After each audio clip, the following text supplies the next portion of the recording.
Nella macchia mediterranea di questo giardino affacciato sul mare, tra olivi, pini marittimi e limoni, veniva l'antica nobiltà sorrentina a cercare refrigerio.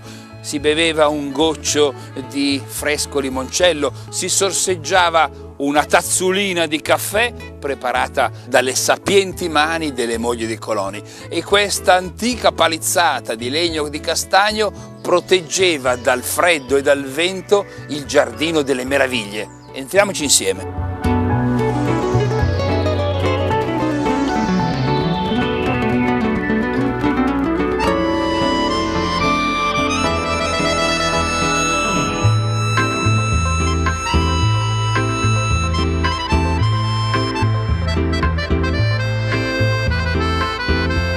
E in questo giardino delle meraviglie troviamo olivi, ma soprattutto limoni che hanno anche più di un secolo.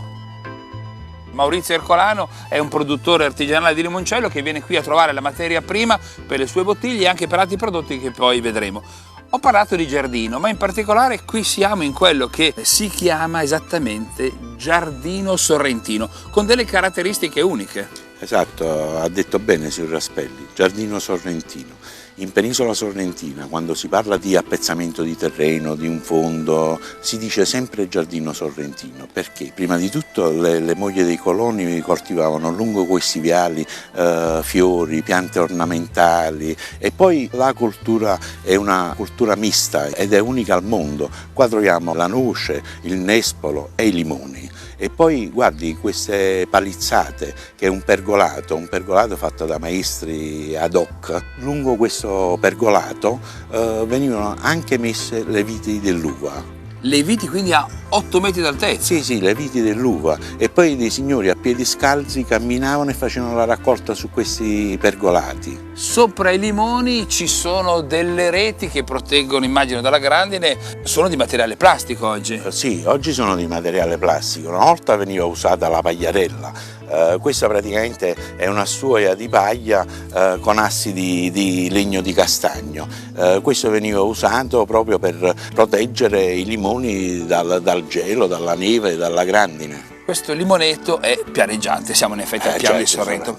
Però molti angoli di Sorrento, di questa zona, sono a terrazzamenti. Certo. E la coltivazione aveva bisogno di pietre come questa. Sì, questa è una pietra di tufo, dato che Sorrento è una zona scoscesa, quindi praticamente venivano formati dei terrazzamenti man mano che il terreno scendeva. Ho parlato di limoni che hanno più di un secolo di storia, e una delle prove di questa storicità di questo limonetto è proprio quel varco, quel buco che si vede alle basi di certi limoni. Sì, quello praticamente era il marciume, praticamente è una malattia che attecchisce il limone e veniva curato proprio da scappellini. C'era una persona proprio adatta a fare questo lavoro, a curare la pianta. Praticamente veniva scappellato tutto il marcio e poi praticamente veniva passato del medicinale per poter curare questa pianta. E in questo modo l'albero, il limone, veniva salvato. Oggi si preferisce per comodità estirparlo, ma questa è la storia di un pezzo d'Italia di un secolo e mezzo fa. Anzi, l'Italia forse non c'era ancora.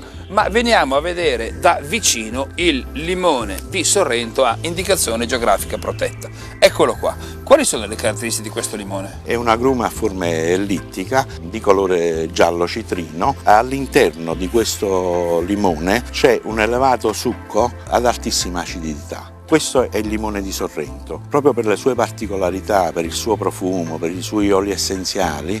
Nel 99 gli è stata conferita dalla Comunità Europea l'IGP, l'identificazione geografica protetta. Quante varietà ci sono? C'è una sola varietà che viene coltivata a Sorrento e si chiama l'Ovale Sorrentino, o a Massalubrense che viene chiamato Femminillo Massese. E in questo momento sta avvenendo la raccolta intorno a noi. Raffaele Galano è il patron di questa azienda agricola che porta il suo nome. Signor Galano, può venire giù, sospendere un attimo la raccolta, volevo chiedere qualche cosa. Sì, prego. Scendo subito. Signor Galano, io la ringrazio, ci vediamo tra un pochettino perché voglio venire nel suo laboratorio a vedere nascere il suo limoncello. Certo, ci sentiamo a dopo. A tra poco. Buongiorno signor Raffaele. Buongiorno. Dicevo che questa azienda agricola è stata aperta dal papà mezzo secolo fa. Ora la manda avanti Raffaele Galano con la collaborazione dei figli, della figlia e della moglie. Lei si è arrampicato, come fa sempre da molti anni, da quando era ragazzino, su questa scala. Perché bisogna raccogliere i limoni con la scala?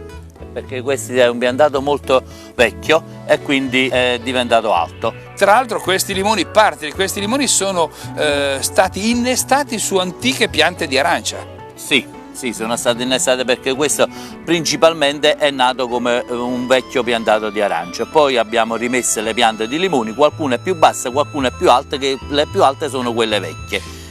Io l'ho vista raccogliere ma anche potare, come mai? Sì, perché essendo un piantato alto facciamo anche non una potatura, una sfoltita, un qualche ramo che è superfluo e non da limoni, e quindi per non risalire. Quindi anche per risparmiare un pochino? Anche Tempo? Tempo e poi un po' di manodopera, perché ci vuole tanto per ripassare un'altra volta poi dopo tutte le piante, che ce n'ho tante, e quindi per ripassarle e ripotarle un'altra volta. Sì, ecco, facciamo il raccolto e potatura. Ecco, ma abbiamo visto limoni belli gialli. Come si fa a vedere quando un limone è pronto per essere raccolto? Molto semplice. Quelli là più verdi, che vengono più in estate, durante tutto il periodo estivo, che sono questi qua. Invece quelli là più gialli arrivano in questo periodo, e sono sia questi che questi qua, che man mano che li raccogliamo logicamente ad occhio, a vista, vengono selezionati e raccolti. Quindi quelli gialli, belli gialli con la punta, sono pronti per la raccolta. Sì. E questi verdi, abbiamo parlato di una raccolta che viene fatta 3-4 volte successive durante la stagione, durante l'anno, vengono lasciati lì. Ripasserete tra un mese, 2 mesi, 3 mesi, come in questo caso. Raccolta che viene fatta con il limone e la foglia. Sì. Che è simbolo di freschezza. Sì. Perché voi raccogliete sia per il mercato del fresco, sia per il limone da limoncello. Per il limoncello. I limoni vengono staccati dal ramo, con le foglie vengono messi in ceste oppure in cassette, e poi che fine fanno? Vengono riportate in azienda, vengono lavate e quindi vengono incassettate. Lavate, che abbiamo un puzzo nostro cavato qui nel nostro fondo, 80 metri sottoterra, un pozzo artesiano che si trova a 30 metri sotto al livello del mare. E è acqua dolce che arriva dalla montagna. Sì, è acqua dolcissima, la bevo pure io. Va bene. Bene, grazie mille signor Galano, la lascio alla sua raccolta, io vado a vedere nascere il limoncello con i limoni di Sorrento.